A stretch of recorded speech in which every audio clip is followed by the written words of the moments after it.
Aimables téléspectateurs de Mondico Télévision, une pensée, un écrit.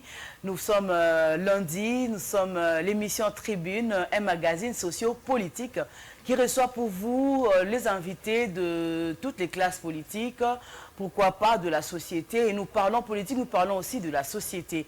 Et pour ce numéro, nous avons le réel plaisir de recevoir pour vous Monsieur Théophile Mbenga. Il est donc analyste politique. C'est avec lui que nous allons devoir analyser l'actualité qui est dominée par les enlèvements de la ville de Kinshasa.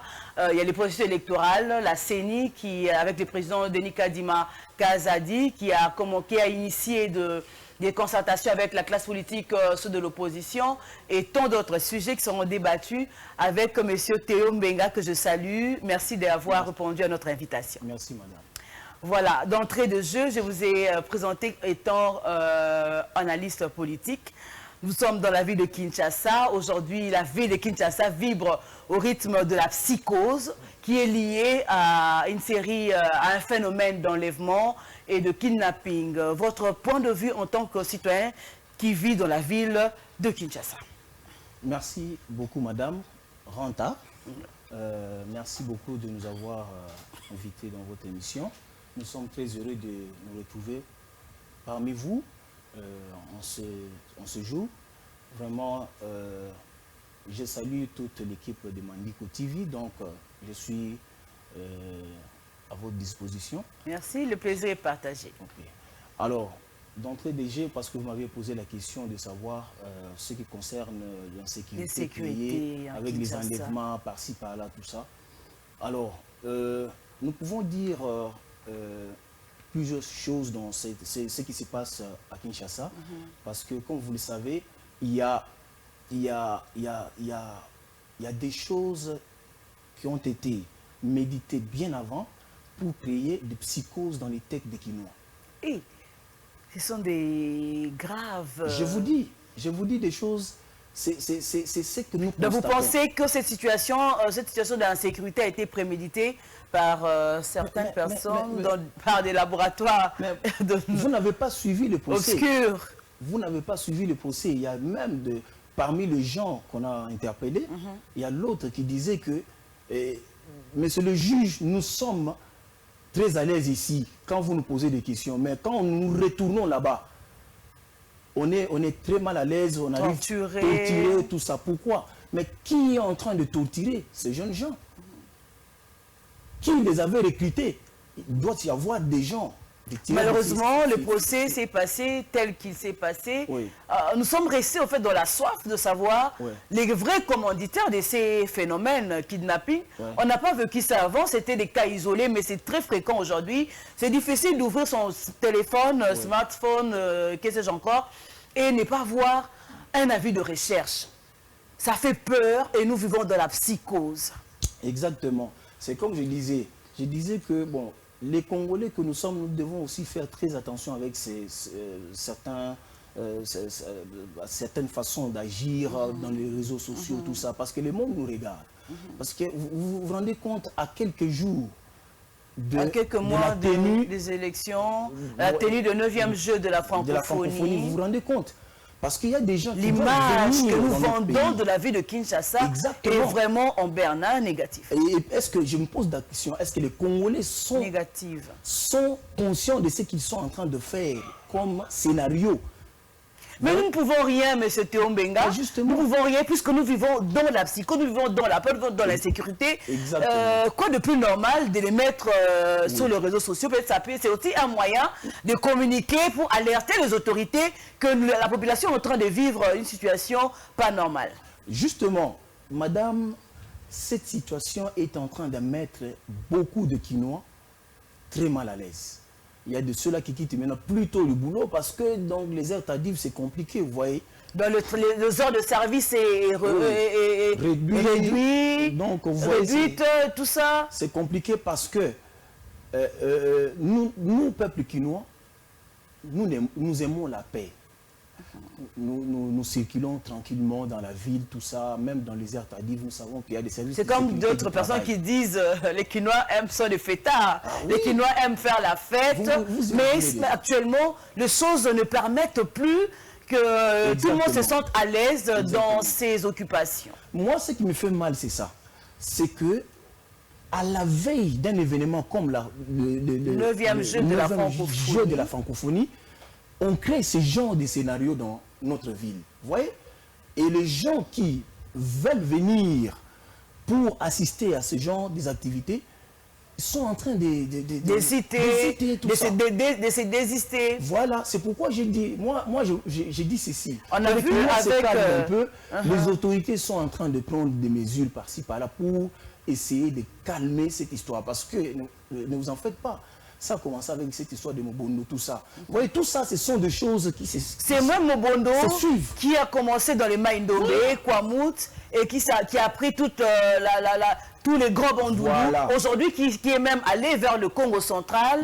Et on voit à Kinshasa un autre phénomène, pas le Mobondo, mais aujourd'hui on parle de kidnappeurs, de jeunes gens aujourd'hui, et on parlerait même dans les réseaux sociaux, hein, parce que le ministre de la communication, Patrick Mouyaya, a dit qu'il n'y a pas encore, on ne parle pas encore de la vente des organes humains au pays, mais au moins on peut dire que les pays est en insécurité de tout le côté. On voit de province, aujourd'hui Kinshasa, ça fait peur les sièges des institutions quand même. Oui, bon, vous voyez, madame, il y a des bouches autorisées qui peuvent parler et les gens se calment.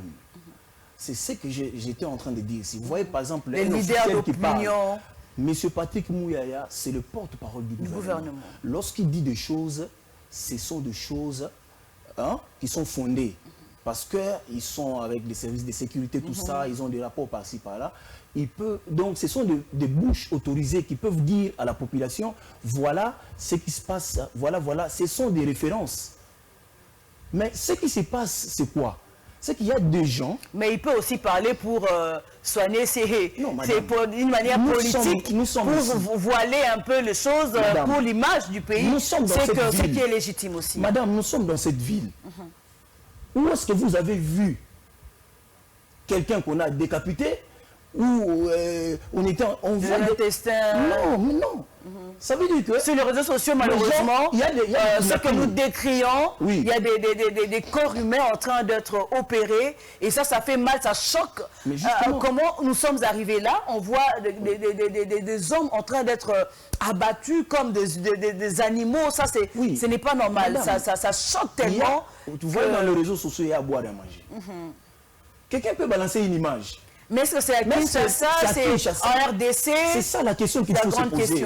Parce que les gens qui balancent des images, ils ont activé les Quinois. Cela est fait pour salir l'image des autorités, du pays. Mais je vous dis c'est justement la réalité qu'on veut pas... le kidnapping, c'est la réalité. Parce qu'on a vu une dame...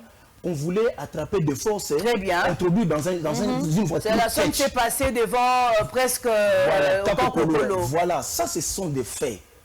Nous ne sommes pas en train de faire... Et ces avis de recherche dans les réseaux sociaux, ils sont réels ou imaginaires? Les avis de recherche par qui?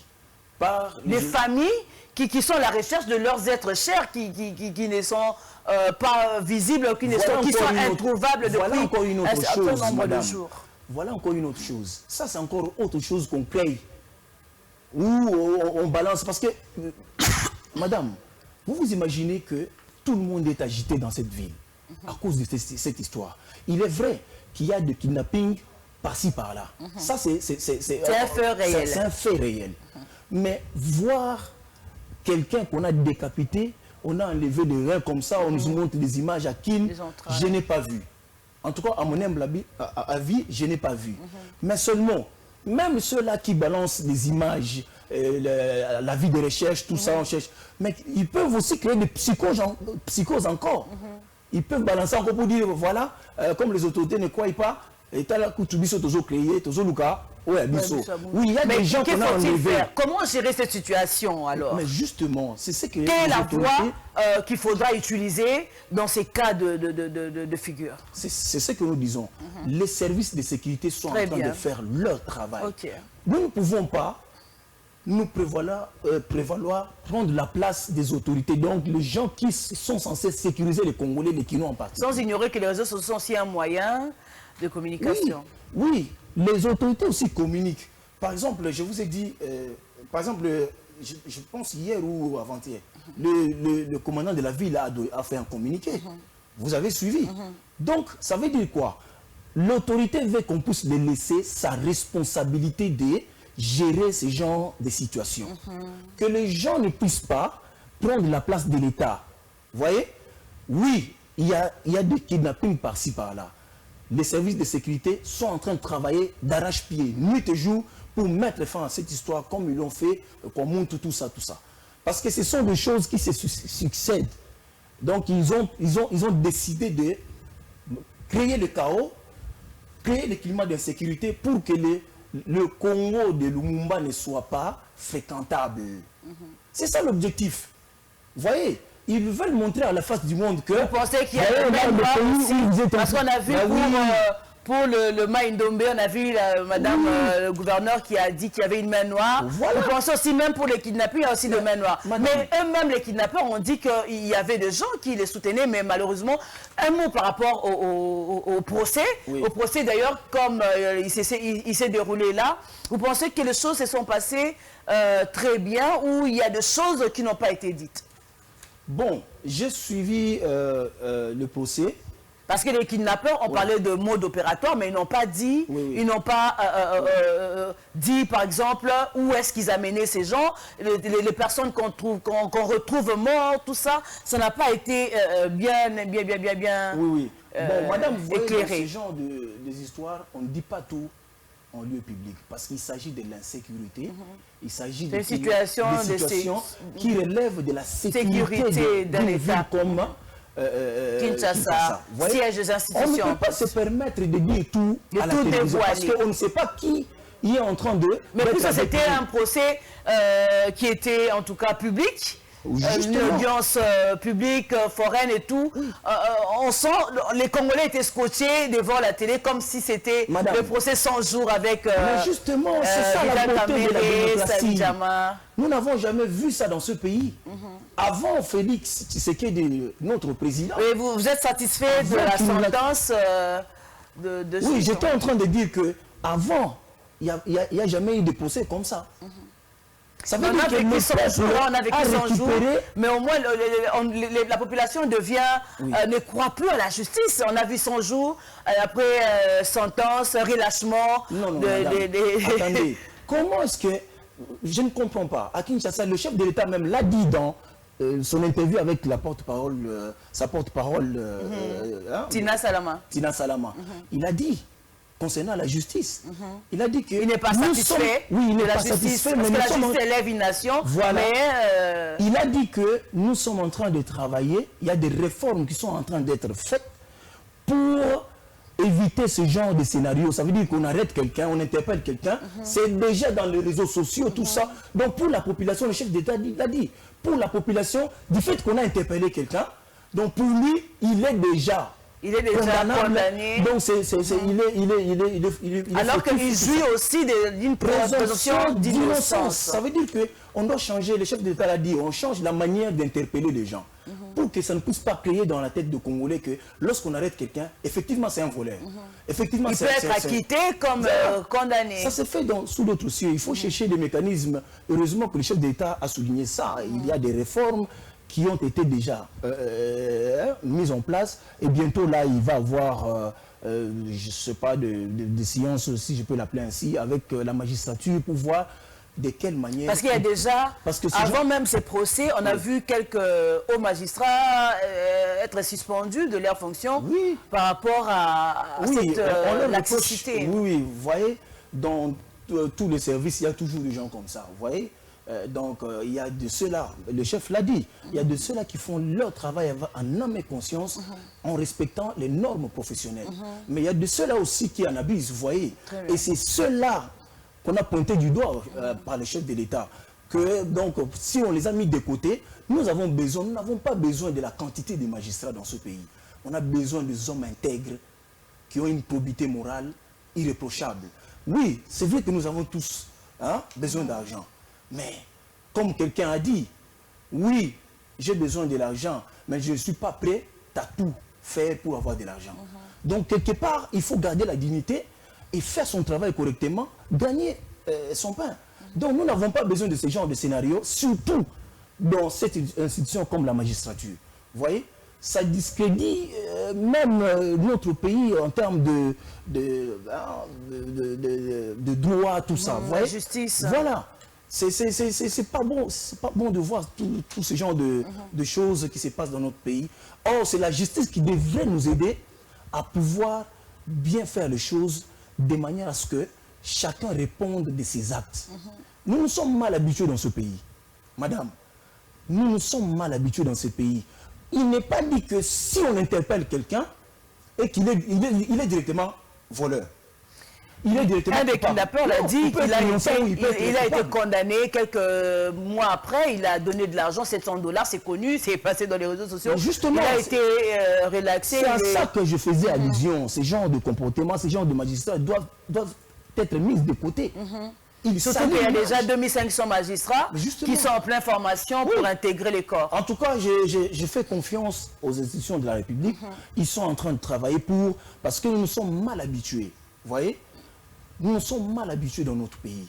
On a trouvé des choses, on faisait des choses qui ne sont pas normaux, mais les gens trouvent que c'est normal de faire ce genre d'actes. Les gens insultent les gens comme ils veulent en lieu public.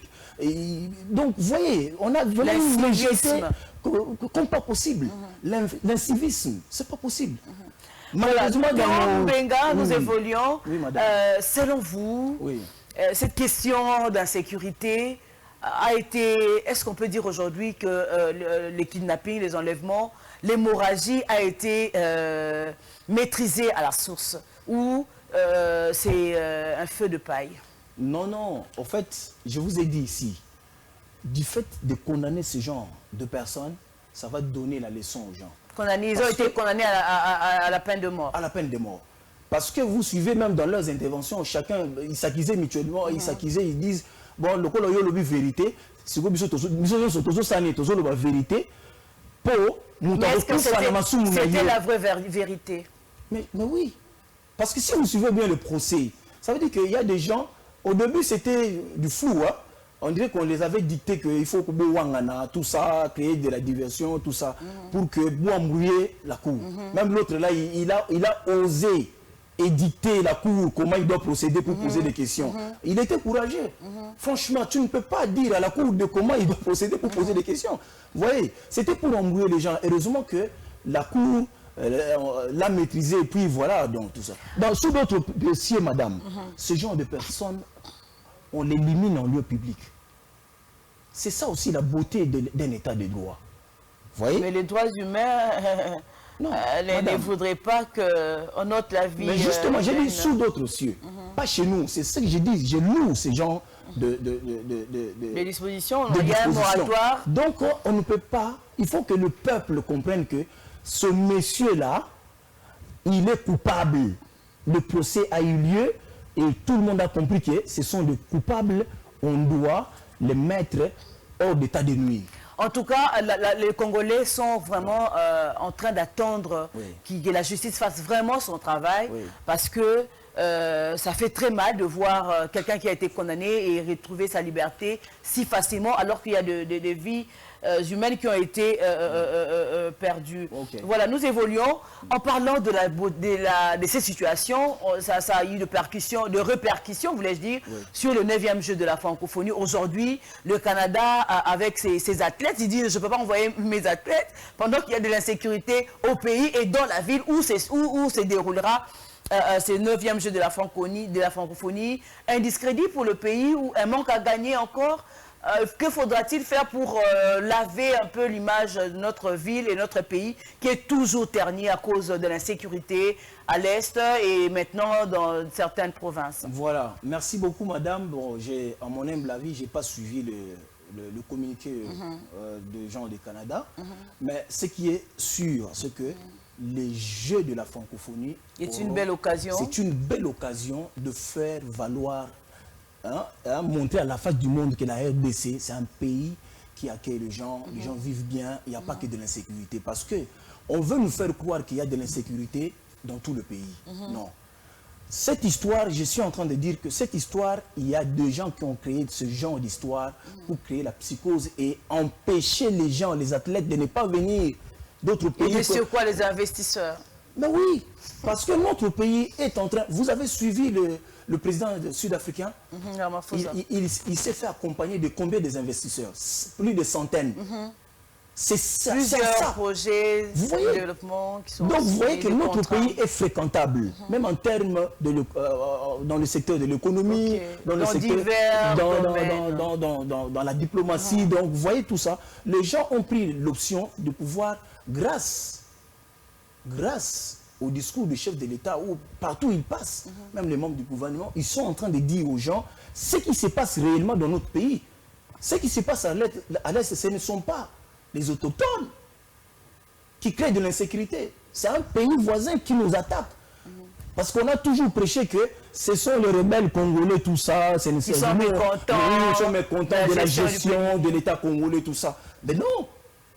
Et quand le chef de l'État a pris l'option de pouvoir dire clairement c'est lui qui nous agresse, il a cité nommément le Rwanda. Il a cité énormément. Et vous avez vu des réactions de partout. Même le Parlement européen, ils ont compris que, donc la situation telle qu'on nous présentait, c'était pas ça. C'était autre chose. Donc, vous voyez que la diplomatie du chef de l'État a joué énormément. Alors que beaucoup de gens s'est moqué de lui, c'est un voyageur, un touriste à la tête du pays. Vous voyez, donc mais est-ce que tous ces voyages ont payé quand même, hein? Nous sommes à la 5e année de son mandat. Mais les Congolais avérés savent que les retombées du voyage du chef de l'État, ils sont en train de palper ça, ils peuvent voir ça.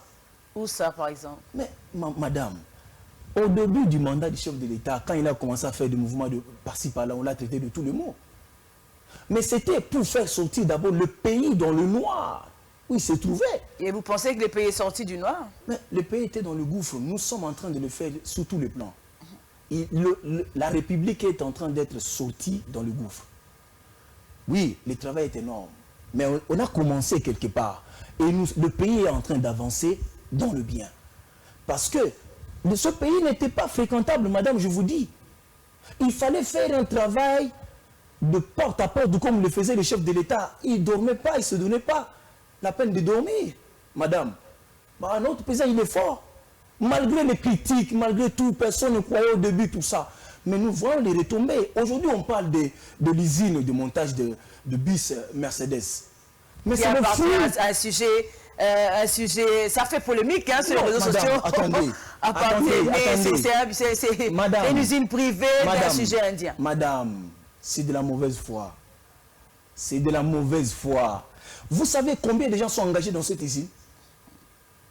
Vous savez combien des impôts que cette entreprise va payer dans la caisse de l'État congolais? L'impôt, mais on a même vu certains analystes dire que ceux qui vont payer étant ici au pays serait moins par rapport à l'exportation. Non, madame, ça c'est un autre débat. Vous voyez?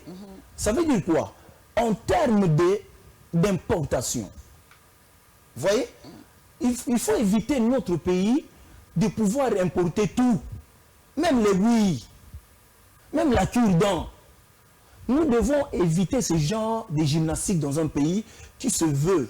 Mais le chef d'État avait dit aux jeunes, je ferai des Congolais des millionnaires. Nous attendons voir les millionnaires. Mais justement, jusque-là, il n'y a que des Indiens qui viennent, qui deviennent des millionnaires, des Chinois, des étrangers. Madame, ça c'est le fruit du voyage du chef de l'État.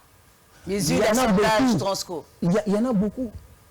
Le chef d'État a créé le travail pour les Congolais. Bien qu'il veut que les Congolais se prennent en charge en mettant en place des projets pour qu'ils soient des entrepreneurs. Très bien, nous n'allons pas bouffer nos minutes là-dessus. Nous évoluons dans la ville de Kinshasa aujourd'hui avec Gentili Ngobila, le feuilleton Gentili Ngobila, le pasteur Godem Poyi, ex-président de l'Assemblée provinciale de Kinshasa, qui a été démis de ses fonctions, déchu. Cette polémique-là, aujourd'hui, Godem Poyi n'est plus là. Mais avant le départ de Godem Poyi, on nous a fait croire que l'hôtel de ville gérait mal la ville de Kinshasa. Il y aurait des détournements, il y aurait, j'ai mis au conditionnel, il y aurait des détournements, il y aurait ceci, cela. Mais malheureusement, nous n'avons pas vécu cela.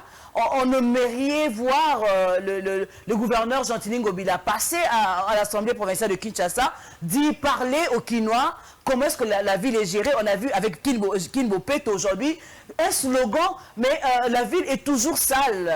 Comment ça peut s'expliquer? Je suis en train de dire ces choses en regardant la caméra. C'est sérieux. Vraiment, je ne sais pas si les Congolais se rendent compte de ce qu'ils sont en train de faire. Il y a les grands marchés, les Andes aujourd'hui fermés il y a plus de 2 ans aujourd'hui, tous ceux qui vont délocaliser les... J'en arrive, madame. Je vous ai dit ici que...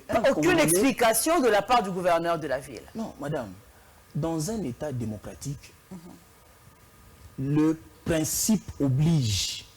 Dans un pays démocratique, il faudrait qu'il y ait ce genre d'échanges. Ça veut dire qu'il y a le gouvernement provincial qu'on reproche de quelque chose. Et le gouverneur ou un ministre doit se présenter dans l'Assemblée pour s'expliquer. Présenter ses moyens de défense. Mais oui, on a vu ça avec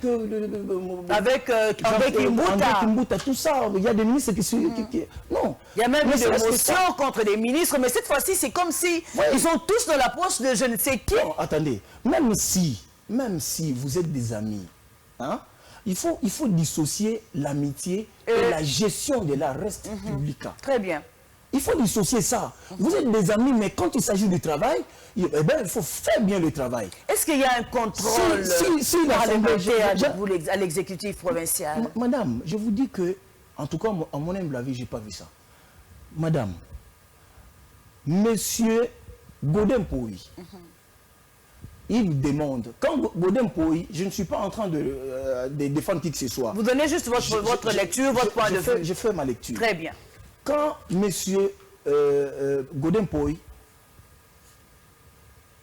prenait la part en défendant le gouverneur, on a vu plusieurs fois, il a empêché pour que le gouverneur ne puisse pas venir répondre. On a vu des motions avec Mike Moukeba et aujourd'hui qui est en prison. Voilà, on a vu plusieurs fois, il a été sauvé, étouffé pour ne pas comparaître. Mais si, parce que bon, ils étaient amis, tout ça, voilà. Mais maintenant, si Godin peut dire aujourd'hui que la ville n'est pas bien gérée sur tel domaine, nous avons besoin des explications de la part de la personne qui gère la ville de Kinshasa. Madame, où est le problème? Ça fait quoi? Pourquoi est-ce que, si vous gérez la ville correctement, mais permettez que le jeu démocratique soit mis en place? Permettez que le gouverneur vienne répondre. Mais pourquoi vous les députés, vous empêchez que le gouverneur vienne répondre ou un ministre vienne répondre? Ça se fait à l'Assemblée nationale. C'est ça la beauté de la démocratie. On a même vu les DG de la SNEL qui a été réhabilité, mais au moins qui a été... entendu au Parlement. C'est ça le jeu démocratique. Mais pourquoi pas les... Bien qu'aujourd'hui, on critique cette décision, il y a l'Assemblée nationale qui a fait tomber le DG de la SNEL, mais quelques mois après, la ministre de portefeuille signe sa réhabilitation. C'est ce que je vous ai dit. Je vous ai dit que nous sommes des humains, on peut commettre des erreurs après vérification. Vous voyez, madame, je vous dis que cette histoire de la ville de Kinshasa, c'est pas normal. Nous n'avons pas, nous peuple, nous n'avons pas besoin de ce genre de scénario. Lorsqu'on vous reproche de quelque chose en tant que responsable de la ville, les députés doivent faire aussi des efforts de pouvoir aider les autorités, faire leur travail. Très bien, nous croyons que celui qui va remplacer Godin Poui pourra relever la pente, faire en sorte que le Quinois voit clair sur la gestion de la ville. Le chef de l'État a nommé... Madame, je veux placer un mot là-dessus par rapport à l'insalubrité. Je vous en prie, très rapidement. Je voulais dire quelque chose. Est-ce que vous constatez, à la veille du jeu de la francophonie, vous voyez l'état dans lequel se trouve la ville? La ville se trouve.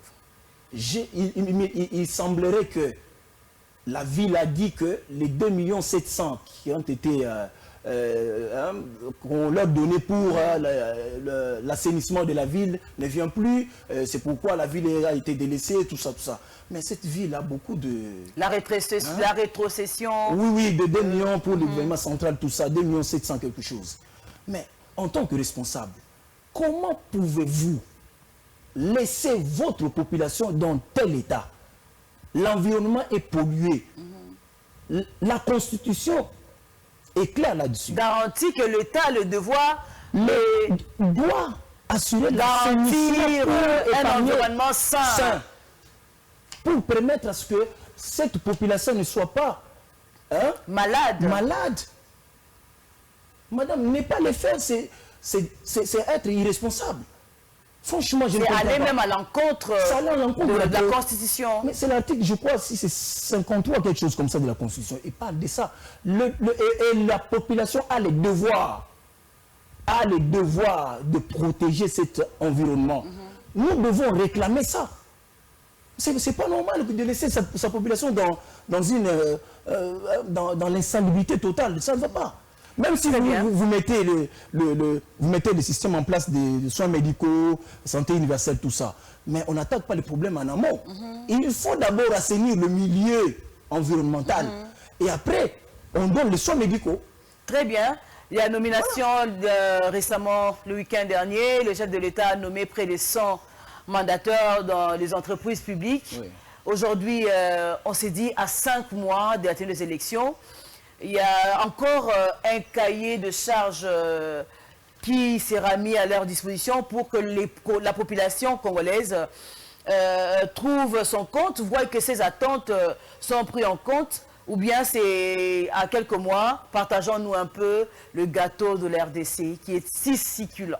Non, madame, je dirais que vous n'allez pas empêcher à l'État congolais de créer des structures qui peuvent faire avancer le pays. Il y a plusieurs critiques, hein. Il y a la nomination aussi des Barbara Kanam. Mais attendez, j'ai vu des choses sur les réseaux sociaux. Je vous en prie. Mais franchement, on parle de quoi là?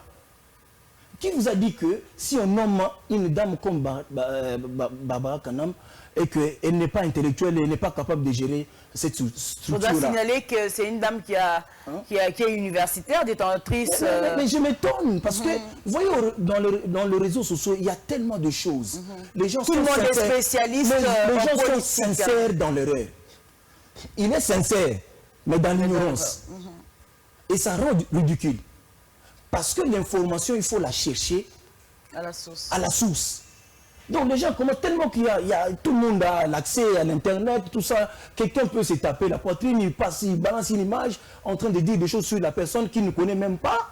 Vous voyez, c'est pas normal. Vraiment, cette dame est capable, si on l'a mis là, elle va assurer parce que le chef de l'État fait confiance aux dames que vous êtes. Très bien. Vraiment, en quelques mots, nous allons parler du processus électoral avec Denis Kadima qui est en train d'initier de concertation. On a vu Moïse Toumbi, Martin Fayoulou, les Quattro qui sont passés, qui attendent d'ailleurs qu'ils se réunissent en plénière pour parler de leurs préoccupations. Aujourd'hui, avec Joseph Kabila, vous pensez qu'aujourd'hui, la CENI, avec Denis Kadima, où on pense que la composition même de cette CENI fait problème avec les opposants. Vous pensez qu'aujourd'hui, même s'il initie ces concertations, vous pensez qu'il aura gain de cause?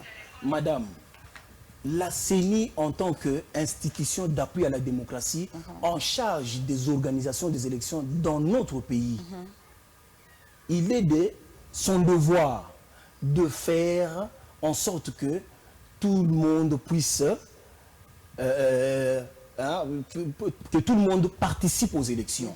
Il est dans la logique de l'inclusivité du processus. C'est de son devoir. Parce qu'en tant que le président de la CENI, il doit rassurer toutes les parties prenantes. Comment rassurer au moment où le FCC avec Joseph Kabila, le PPRD, n'ont pas pris déjà part en l'enrôlement? Ils ont... Madame, vous avez vérifié que les gens de FCC... ils ne se sont pas enrôlés. Nous en tenons au mot d'ordre qui a été donné. Moi, je connais des gens des FCC qui se sont enrôlés. Pas en public, mais ils se sont fait enrôler parce que c'est un devoir pour chaque Congolais d'avoir cette carte d'électeur d'autant plus que nous n'avons pas encore la carte d'identité. Oui, c'est la vrai carte que d'identité, puisque vous êtes déjà, Ok. pardon, très rapidement, en tout cas, nous sommes à la fin de l'émission. Ok. La carte, parlons de la carte d'identité qui sera mise en circulation. Aujourd'hui, on peut parler de la carte d'identité alors que d'autres parties du pays n'ont pas pris part en enrôlement parce que c'était, il faut d'abord passer par l'enrôlement, connaître le nombre de la population en âge de voter pour donner cette carte d'identité. Vous pensez aujourd'hui les pays est en quelque manière divisé. Il y a Bunagana qui est contrôlé administrativement par ce que vous savez. Il y a aujourd'hui dans le Maïndombe, Kwamout qui n'a pas pris part à l'enrôlement. Vous pensez aujourd'hui que la carte de lecteur, et aujourd'hui, c'est vraiment le moment idéal? Madame, la carte d'identité, vous laisse dire. Carte d'identité, c'est quelque chose de très merveilleux que le président a fait. Il a tenu parole. Personne ne croyait qu'on allait faire l'identification dans ce pays pour la carte d'identité. Plusieurs années. C'est ce qui fait que le Congo soit infiltré. On doit connaître la population de cette République démocratique du Congo. Mais parce qu'on ne connaît pas qui est qui, on va donner la carte d'identité comme ça à tout le monde. Ne vous en faites pas. Tout est en train d'être numérisé. Ne vous en faites pas. La CENI a remis officiellement à M. Samadou Kondé pour qu'il puisse transmettre à l'ONIP et US, Institut national de statistiques, pour qu'il continue le travail de l'identification. Vous voyez? Donc c'est pour vous dire quoi? Nous sommes en train d'avancer et les gens de Kwamuntu vont être enrôlés, madame. Très bien, merci. Ils vont être enrôlés et ils vont avoir leur carte d'identité. C'est ça l'objectif. Tous ceux-là qui ne veulent pas que le pays avance, ils veulent qu'on puisse rester dans les désordres pour que les gens... Vous voyez la confusion là. Un pays où la population n'a même pas de carte d'identité.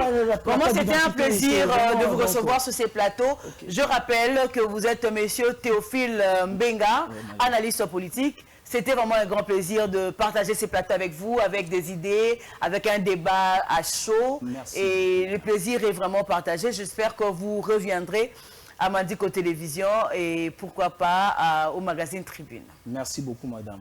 Merci. Voilà, madame, messieurs, c'est la fin de votre magazine Tribune. Nous vous remercions de l'avoir suivi et prenez rendez-vous pour un autre numéro très prochainement. Merci.